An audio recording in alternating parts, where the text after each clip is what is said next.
আজকে আমি তোমাদের সঙ্গে শেয়ার করব লক্ষ্মী পুজোতে যে নাড়ুটা না দিলেই চলে না, সেটা হচ্ছে তিলের নাড়ুর রেসিপি। তো তোমরাও দেখে নাও মাত্র দুটো উপকরণ দিয়ে কিভাবে সহজেই বাড়িতে বানাতে পারবে তিলের নাড়ু। তিলের নাড়ু বানানোর জন্য প্রথমে আমরা গ্যাসের উপর একটা কড়া বসিয়ে কড়াইটাকে ভালোভাবে গরম করে নেব। কড়াইটা ভালোভাবে গরম হলে তার মধ্যে দেব আমরা সাদা তিল। এবার গ্যাসের জোর একদম আস্তে করে দিয়ে সাদা তিলটাকে মোটামুটি 2 থেকে 3 মিনিট কনস্ট্যান্টলি নাড়াচাড়া করে হালকা ভেজে নিতে হবে, যতক্ষণ না হালকা বাদামি হয়ে যাচ্ছে তিলটা। তিলের রঙটা চেঞ্জ হয়ে হালকা বাদামি হয়ে গেলে সেটাকে একটা পাত্রে তুলে নিয়ে আমরা ঠান্ডা করে নেব। তারপর কড়াইয়ে দেব একদম অল্প পরিমাণে জল।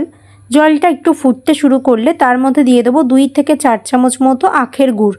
গ্যাসের জোর একদম আস্তে দিয়ে আমরা এটাকে কনস্ট্যান্টলি নাড়বো 4 থেকে 5 মিনিট। যখনই গুড়টা হালকা বুদবুদি বা গ্যাজা হতে শুরু করবে এবং দেখবে হালকা চ্যাটচ্যাটে হয়ে যাচ্ছে, তখনই তার মধ্যে দিয়ে দেবো আগে থেকে রোস্ট করে রাখা তিল। গ্যাসের জোর মিডিয়াম টু হাই ফ্লেমে রেখে তিলের সঙ্গে আখের গুড়টাকে প্রায় 2 থেকে 3 মিনিট নাড়াচাড়া করে রান্না করতে হবে। পুরো তিলটার মধ্যে গুড়টা খুব ভালোভাবে মেখে গেলে তারপরে সেটাকে নামিয়ে গরম অবস্থাতেই আমরা হাতের সাহায্যে গোল পাকিয়ে নেব। তাই জন্য আমরা হাতে প্রথমেই মেখে নেব অল্প পরিমাণে ঘি বা সর্ষের তেল। তারপরে একদম গরম অবস্থাতেই অল্প অল্প পরিমাণে তিল নিয়ে সেটাকে হাতের সাহায্যে চেপে চেপে এরকম গোল করলেই তৈরি হয়ে যাবে সাদা তিলের নাড়ু।